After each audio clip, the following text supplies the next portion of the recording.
Welcome back， 大家好，欢迎回到一周的视频工作室。在前几期视频中，我们讲述了关于大海的毛利语以及毛利传说。通过语言到神话传说故事，我们都可以感受到毛利人对于大海有着深深的热爱和感情。最近，随着夏令时的结束，新西兰的秋天也慢慢的到来。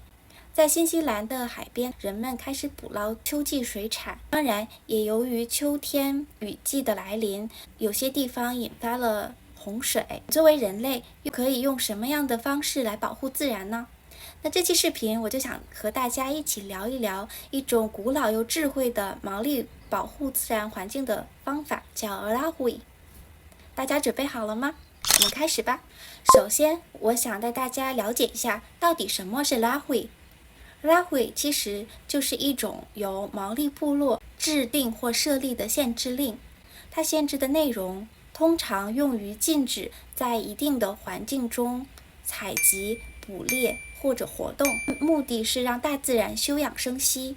来帮助其地域的自然资源恢复。有的时候 Lahui 也是为了表达尊重，比如说哀悼死亡。Lahui 是一种具有精神意义的自然应对和管理方式，你可以把它理解成一种文化意义和精神层面的临时封禁。举个例子，据毛利学者 Hilini Moko 记载，在新西兰 Langitaiki 河流附近有一个毛利部落的酋长，他的名字叫 Tukuha 会在 Terautafeli 附近设立 Lahui 来禁止大家捕捞当地的鳗鱼，而他设立 Lahui 的方式就是将一件旧衣服挂起在表示 Lahui 的柱子上，这个动作就是一个信号，这片水域禁止捕捞鳗鱼，直到 Lahui 结束。在南岛，毛利部落 Ngaitahu 会用另一种方式来设立他们属于他们自己的 Lahui。每年在捕捉 Titi 鸟的季节时，当捕捉季节快结束，一种被视为守护者的小鸟，名字叫做 Hakuai， 它会在夜晚鸣叫。Kaitahu 的部落人们一听到 Hakuai 的鸣叫作为信号，就明白了是时候停止捕捉 Titi， 这是大自然的Lahui提醒。在南岛 Ngaitahu 也是设下了现代意义上的 Lahui， 要求人们在采集贝类和海洋生物之前，要通过当地部族的同意，遵守部落资源管理的规定。而这一行为让 Lahui 成为部落自治与生态保护相结合的一种方式。所以，如果你来到新西兰的大自然中，看到了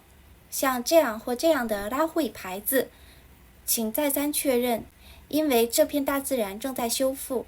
请不要采集、捕猎或进入，尊重当地的文化和传统。其实，在中国文化中也有类似于Lahui的概念，比如在古代，古人说春3月，森林不尽，鱼鳖不取，强调春天是万物繁殖复苏的季节，应该封山封水。直到今天，中国南方地区还保留着禁渔期的做法，也有封山育林、渔神祭的传统，强调人类对自然资源和自然环境的敬畏与顺从。这些精神与Lahui想表达的都是同样的道理，它告诉人们取时取，该停时停，与自然共生，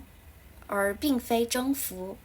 有时候保护并非拥有，而是暂停；不是开发，而是等待。Lahui是在毛利文化中非常重要的一部分，它不仅是一种禁令，更是一种人与自然达成的一种协议。那么在你所在的文化中，有没有类似于Lahui